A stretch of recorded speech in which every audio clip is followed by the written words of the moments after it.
ओना दिन हो चे दिन था जहाँ तीन रे आबोरेन सनाम मल्टी टैलेंट स्टार मीटे फ्रेम रे बन जामे को था। तो तिहिना नो वीडियो तो बन गलमारा कि कुदुम अखड़ा लहा से को उडुका से बाको उडुका ओना बारेते। गाइज आयमा होड़ पे कमेंट दा कि कुदुम अखड़ा चेदा लहा से बाको उडुकदा चे लगी विक्रम दा लहा से बाय गुदा बहुत मजा बुझे कान थाना। तो ओना जे टाइम था लॉकडाउन रे टाइम था और लॉकडाउन के टाइम रे शूटिंग को जे आउटडोर शूटिंग था ओना तो बंद चुका कान थाना, बाहर से कोई भी शूटिंग बांग हुई कान थाना।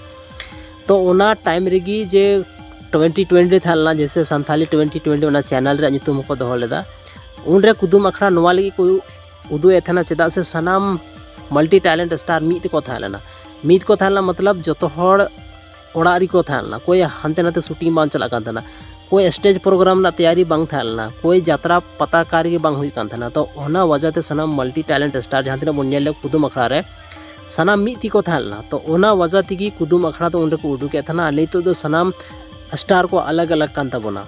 प्रेम दा अलग से यात्रा प्रोग्राम चला कना, शंकर दा अलग से प्रोग्राम में चला कना, आबोरन विक्रम मरांडी अलग से प्रोग्राम में चला कना, मोतीलाल हांसदा अलग से प्रोग्राम में चला कना। तो ओना वजह ते बहुत ज़्यादा उनका टाइम शेड्यूल बांग नाम कारण ते उनको दो नितो कुदुम अखड़ा बाको उडुकदा। इन फ्यूचर रे कुदुम अखड़ा हजुआ से बांग नवा दो अब जो होड़ प्रेम दा बन कमेंट या और बन कुलिया कि इन फ्यूचर रे चे कुदुम अखड़ा पार्ट 1 पार्ट 2 लिखा जो पार्ट 20 पे अगुया से बापे अगुया। तो गाइस तीना नो वीडियो चलका पे बुझेव किदा कमेंट सेक्शन रे कमेंट करते जरूर पे लई तबोना। माइन खान अडी डी सरहाव नो वीडियो नेल लगी ते।